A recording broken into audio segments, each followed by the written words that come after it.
I am with Tyler Kae, artist from The Voice, aka Team Adam. It's a very, very interesting thing. I can't wait to speak to you and talk. And Tyler, pleasure to meet you. Nice to meet you. Thank you for having me. I'm so excited. This is So awesome. yeah. Hopefully, I live up to very low expectations. Hopefully, you have of me. We'll see what You'll be happens. great. So thank you, Tyler. First off, Oregon, Olympia, Washington is the home base. Mhm. Nashville. We will get to that in the interview, but finally, last but maybe least, Los Angeles.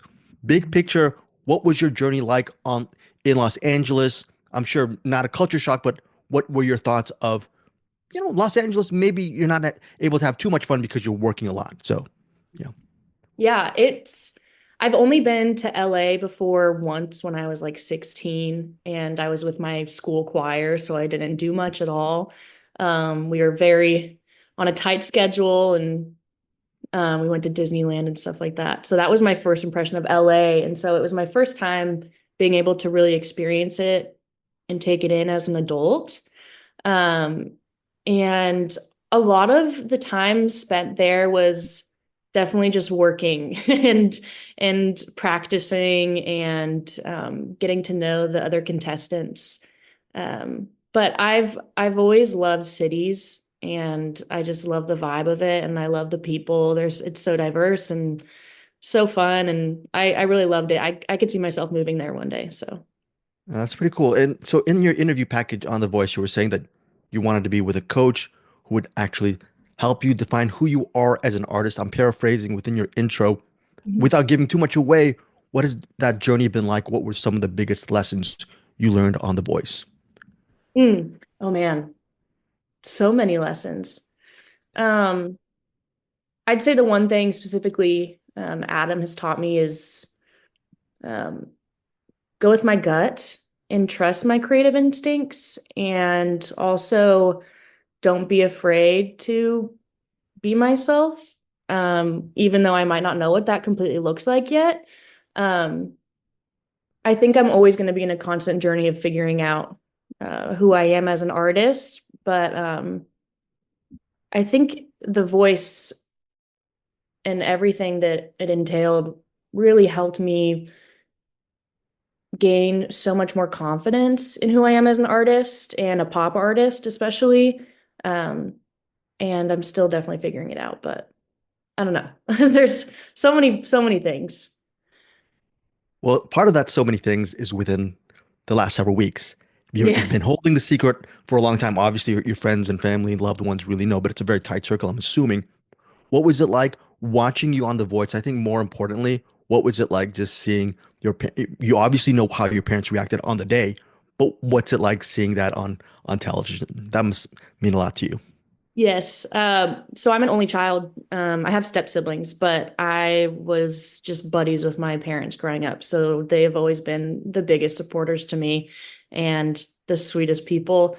And they, even from when I was a kid, they've always encouraged me to do whatever I loved, no matter how much money I'll end up making or what that will look like, if it's stable or not, as long as I love it. That's what they want me to do.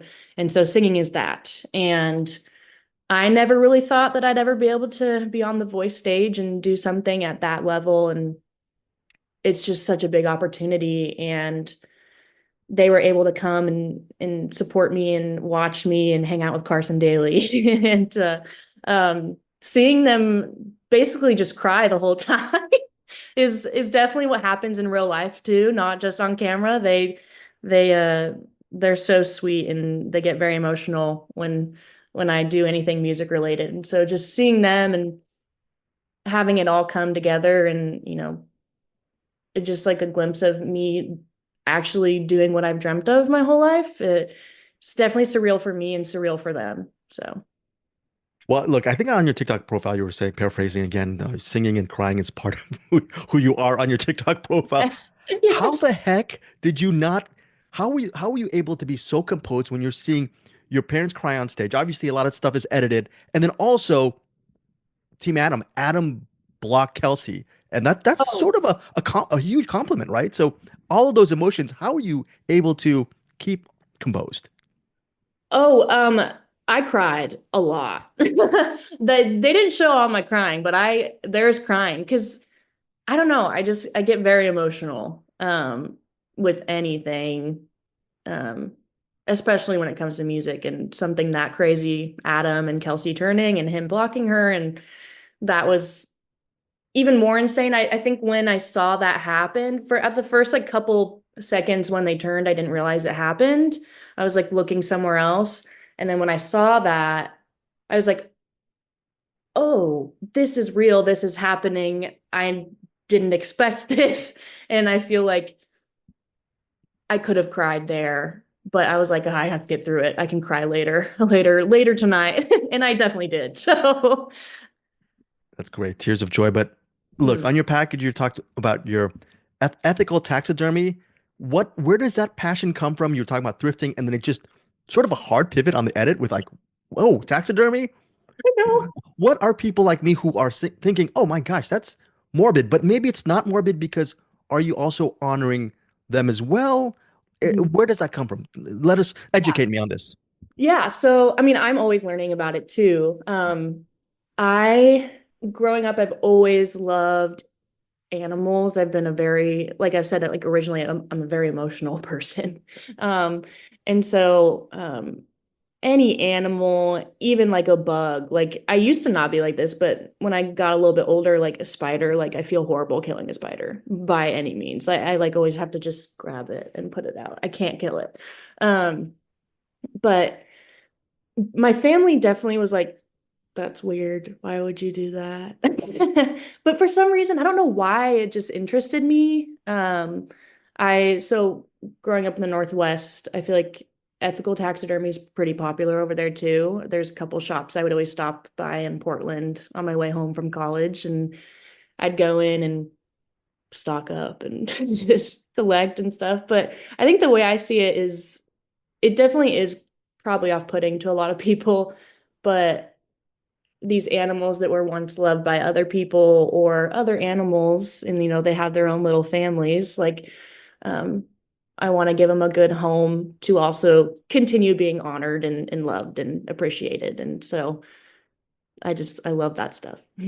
I think that's pretty awesome. I really do. And so I have no I interview people just for a living and I stay in my home for most of the time. So whenever I talk to people from different parts of the world, especially Mhm. well, here in the States, back home, I like to ask a couple of questions. So Olympia, Washington, I looked on AI on Google and it said a hub for artists and musicians. Okay. Mm. Is it really a hub for artists and musicians? That being said, what did you also get as far as Nashville goes as in continuing your artistic dreams? Yeah, so I always say how grateful I am being raised in a town like Olympia because it is so creative and accepting and all for just loving one another. And not a lot of people are kind of blessed with that.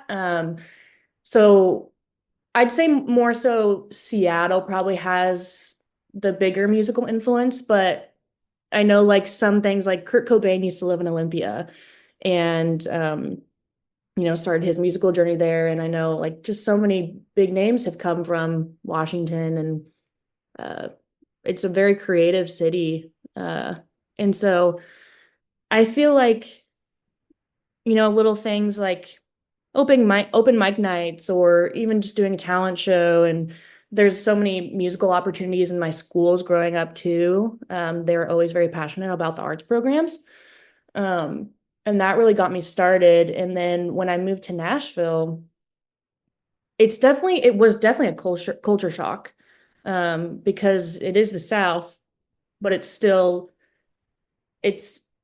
it's kind of like creative and cool like Olympia, but Southern. And I don't know if that makes sense, but um, it's definitely country heavy, which I'm not used to, especially in Olympia.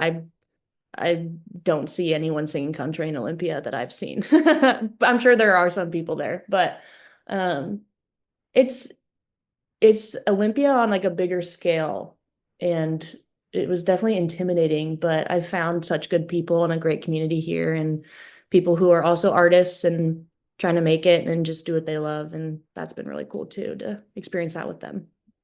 On artists trying to make it, I'm sure you've had people message you as since The Voice has been on the last several weeks, asking you maybe for some advice or some insight regarding your journey. What kind of I guess it's sort of a blanket advice do you give people who really want to, just get on The Voice? Mm.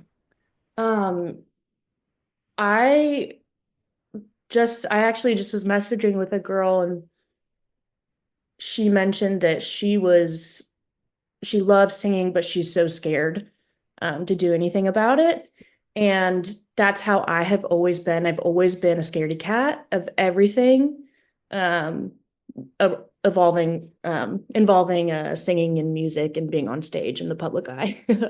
um, I like mentioned in my package and the voice that and I struggle with depression and anxiety, and that definitely comes into play too. I very anxious kid, especially in high school and kind of growing into myself and dealt with depression, later on. But I always thought I'd never be able to do something because of those setbacks. I felt like they were setbacks.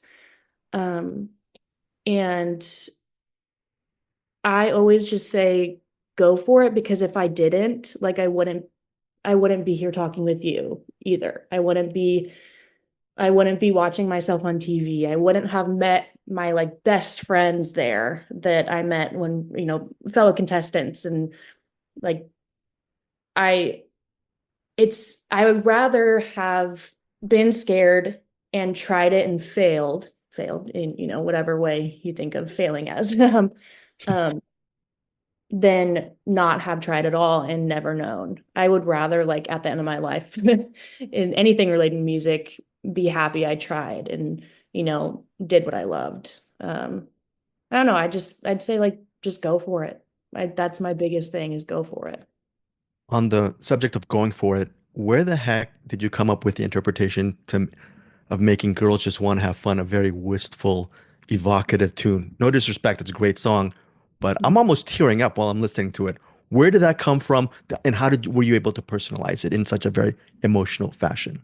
Mm. I think my first thought of kind of slowing it down like that was watching Cyndi Lauper's interviews, talking about the song that, came out years and years ago. She's performed it for years, and everyone knows it so well as the rendition that she did, and that's how I've known it. It is such a fun, upbeat song, and it is talking about, like girls just want to have fun and party, whatever. And I think that's how I saw it for a long time. And then in her interviews, she even was like, actually, if you listen to it, I'm talking about an even bigger like thing. Um, I think it's kind of a feminist anthem in a way. And it's rooting on women, and especially women who probably don't get the freedom or the chance to do what they love and be themselves and not conform. It's an emotional message, honestly. And I feel like when you slow it down, it gives you the chance to really take in the lyrics and what like Cyndi Lauper was probably trying to like um, bring to light as well. And I don't know. I think I definitely wanted to keep the original meaning and vibe of the song, but obviously make it my own. And I think that's kind of like what Cyndi Lauper would love to, because she's just always encouraging and wants you to be yourself, and that's what she preaches. And I don't know. I think, yeah, that makes sense. Yeah, totally makes sense. Thank you so much for your time. My final question is just regarding your time on The Voice. You talking, you seem to be a really wonderful people person. What does it mean to you to actually make so many friends and colleagues on The Voice, and overall your experience on the show? How has that, I guess, recontextualized what you do as an artist? And I'm assuming it continues to bolster you moving forward. Mm, yeah. Um, I going into it, I didn't really know what to expect. I knew I'd be surrounded by so many talented, creative, cool people.